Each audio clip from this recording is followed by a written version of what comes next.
అందరికీ నమస్కారం. నేను చంద్రబాబు ప్రభుత్వంలో సాంఘిక గిరిజన శాఖ మంత్రిగా పనిచేసిన విషయం మీ అందరికీ తెలిసిందే. అప్పటి చంద్రబాబు నాయుడు ప్రభుత్వంలో జరిగినటువంటి సంక్షేమం కానీ, ఇవాళ జగన్మోహన్ రెడ్డి గారి ప్రభుత్వంలో జరుగుతున్న సంక్షేమం ఏదైతే ఉందో, ఈ రెండిటికి ఒకసారి మనం కంపేర్ చేసుకుంటే స్పష్టంగా మనకు ఒక విషయం మనం గమనిస్తాం.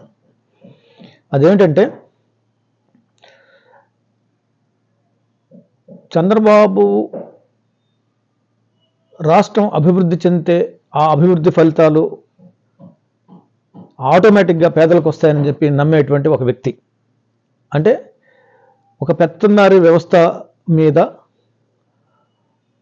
నమ్మకం ఉన్నటువంటి వ్యవస్థ, పెత్తందారీ వ్యవస్థ మీద నమ్మకం ఉన్నటువంటి చంద్రబాబు. జగన్మోహన్ రెడ్డి గారి ప్రభుత్వ సంక్షేమ పథకాలు, ప్రభుత్వ పనితీరు చూస్తే నేరుగా సంక్షేమ పథకాలు లబ్ధిదారులకు అందాలి, మధ్యలో ఎవరు ఉండకూడదు అనేది జగన్మోహన్ రెడ్డి గారి యొక్క విధానం. అంటే స్పష్టంగా మనకు తెలిసేది ఏంటంటే, జగన్ గారి ప్రభుత్వం పేదల పక్షాన నిలబడే ప్రభుత్వం. జగనన్న ప్రభుత్వం పేదల పక్షపాతి ప్రభుత్వం, నిరంతరం పేదవాడి కోసం పనిచేసే ప్రభుత్వం. పేద బడుగు బలహీన వర్గాలు ఏ విధంగా వెనుకబాటుతనం నుంచి, పేదరికం నుంచి, అజ్ఞానం నుంచి, నిరక్షరాస్యత నుంచి అన్ని రంగాల్లో ఏ విధంగా ముందుకు రావాలి, అభివృద్ధి చెందాలి అనేది జగన్ గారి యొక్క తపన. ఈ చంద్రబాబు నాయుడు వచ్చేసరికి ముందు అసలు అభివృద్ధి చేద్దాం,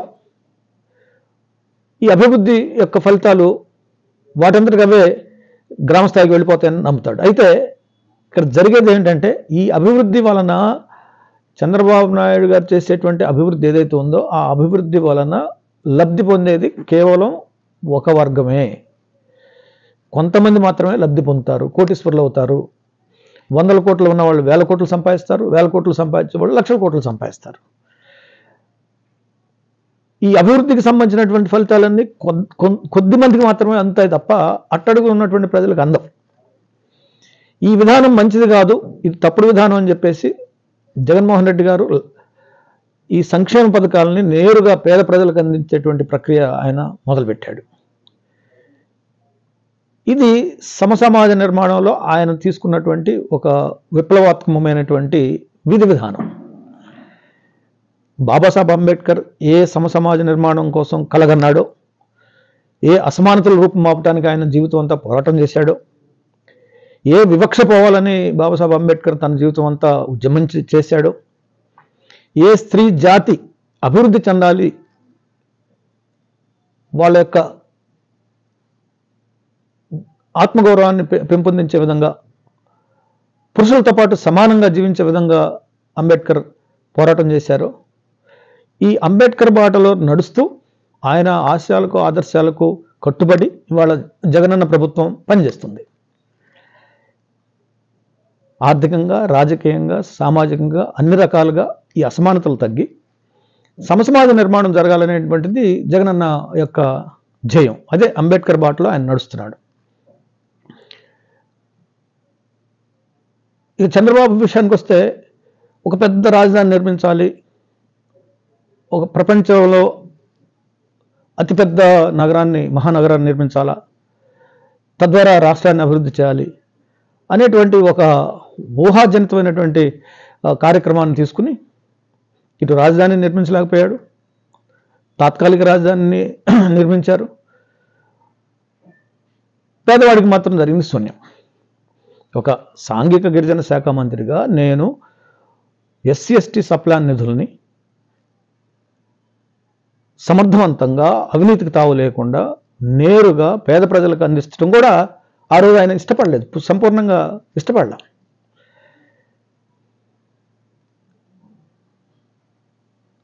పేదవారికి ఏదైనా చేయాలనేటువంటి తపన ఆయనలో కనిపించదు. ఎప్పుడు కూడా అభివృద్ధి చెందాలా, అభివృద్ధి చేయాలా, అభివృద్ధి ద్వారా పేదవాడు బాగుపడాలంటాడు తప్ప నేరుగా పేదవారిని వాళ్ళ కాళ్ళ మీద వాళ్ళు నిలబడాలి, వాళ్ళ కాళ్ళ మీద వాళ్ళు నిలబడి వాళ్ళు ఆర్థికంగా రాజకీయంగా అన్ని రంగాల్లో ముందుకు రావాలనేటువంటి ఆ యొక్క సమసమాజ భావజాలం చంద్రబాబుకు ఉండదు. ఎందుకంటే అది పెత్తందారి స్వభావం, భూస్వామ్య విధానం, అంతా ధనిక వర్గాలకు కొమ్ము కాసేటువంటి విధానం. ఇవాళ రాజధాని విషయం చూసుకుందాం. రాజధానిలో 51,000 మందికి పేద ప్రజలకి రాజధానిలో ఉండటానికి పట్టాలిచ్చి ప్లాట్లు కేటాయిస్తే ఇక్కడ పేదవాళ్ళు ఉండటానికి వీల్లేదు, ఇక్కడ ధనికులే ఉండాలి, ఇక్కడ అగ్రకులాలే ఉండాలి, అభివృద్ధి చెందిన వాళ్ళే ఉండాలా, పేదవాళ్ళు వస్తే ఇదంతా కూడా మారిపోతుంది, ఇదంతా ఒక అదేదో స్లమ్ అయిపోతుంది, వెనుకబాటుతనం వచ్చేస్తుంది, పేదవాళ్ళు ధనికులు ఒకే చోట ఉంటాం ఏంటని చెప్పేసి పేదవాళ్ళకి ఇచ్చిన ప్లాట్లను కేటాయిస్తుంటే దాన్ని అడ్డుకోవడానికి వాళ్ళు కోర్టుకు వెళ్ళి ఈ పేద ప్రజల పొట్టగొట్టారు. దీన్ని బట్టి మనకు స్పష్టంగా అర్థమయ్యేది ఏంటంటే జగనన్న ప్రభుత్వం పేదల పక్షాన నిలబడే ప్రభుత్వం, చంద్రబాబు ప్రభుత్వం ధనికుల పక్షాన కొమ్ముగాసే ప్రభుత్వం. ఇవాళ చూడండి, నామినేటెడ్ పోస్టులు తీసుకుందాం. 50% నామినేటెడ్ పోస్టులని ఎస్సీ ఎస్టీ బీసీ మైనారిటీలకు ఇచ్చినటువంటి ఘనత జగన్మోహన్ రెడ్డి గారిది.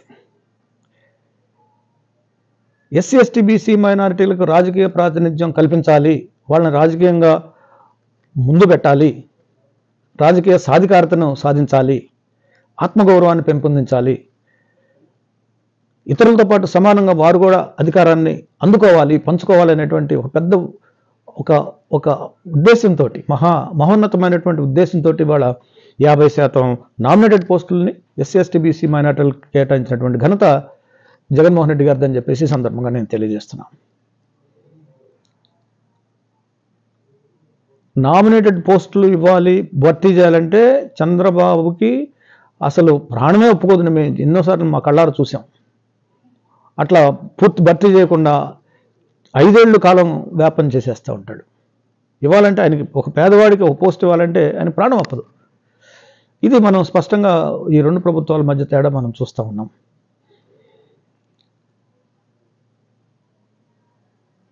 మొన్న 19వ తారీఖు నాడు బాబాసాహెబ్ డాక్టర్ అంబేద్కర్ యొక్క 206 అడుగుల ప్రపంచంలోనే ఎత్తైనటువంటి అంబేద్కర్ యొక్క మహాశిల్పాన్ని ఆవిష్కరించినటువంటి ఘనత కూడా జగన్మోహన్ రెడ్డి గారిది. అంటే అంబేద్కర్ యొక్క ఆశలకు, ఆశయాలకు, ఆదర్శాలకు, ఆయన లక్ష్య సాధనలో ముందుకు వెళ్ళాలని చెప్పేసి, సమసమాజ నిర్మాణం జరగాలని చెప్పేసి కోరుకుంటున్నటువంటి జగనన్న ప్రభుత్వం అంత మహా చారిత్రాత్మకమైనటువంటి కార్యక్రమాన్ని చేసి ఇవాళ ప్రపంచవ్యాప్తంగా అంబేద్కర్ అభిమానుల యొక్క అభిమానాన్ని చూరగొన్నారు.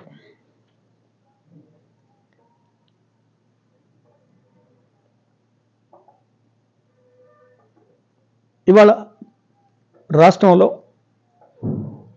అంబేద్కర్ గారి యొక్క అభిమానులు ఎవరైతే ఉన్నారో, సమసమాజ నిర్మాణాన్ని కోరుకునేటువంటి మానవతావాదులు ఎవరైతే ఉన్నారో, ఈ సమాజంలో పరివర్తన జరగాలి, అసమానతలు తొలగిపోవాలి, వివక్ష పోవాలి అని కోరుకునేటువంటి అభ్యుదయవాదులు ఎవరైతే ఉన్నారో అందరూ కూడా ఇవాళ జగన్మోహన్ రెడ్డి గారి ప్రభుత్వాన్ని ప్రశంసిస్తున్నారు, శ్లాఘిస్తున్నారు, ఆయనకు జయజయలు పలుకుతూ ఉన్నారు.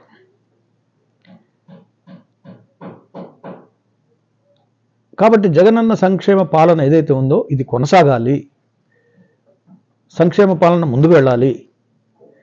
ఈ పథకాలన్నింటిని కూడా ఇంకా మరిన్ని పథకాలని విస్తృతంగా అమలు చేయాల్సినటువంటి అవకాశాలు కూడా రావాలి. పేదవాడు బాగుపడాలి, గ్రామాలు బాగుపడాలి, ఈ ఆర్థిక సామాజిక రాజకీయ అసమానతలు తగ్గాలి.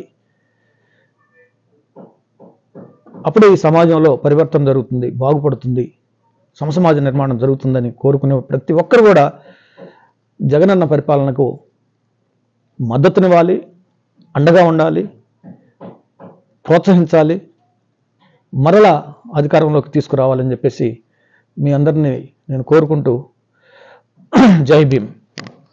Subscribe to Social TV Telugu for more videos. Hit the bell icon for faster updates.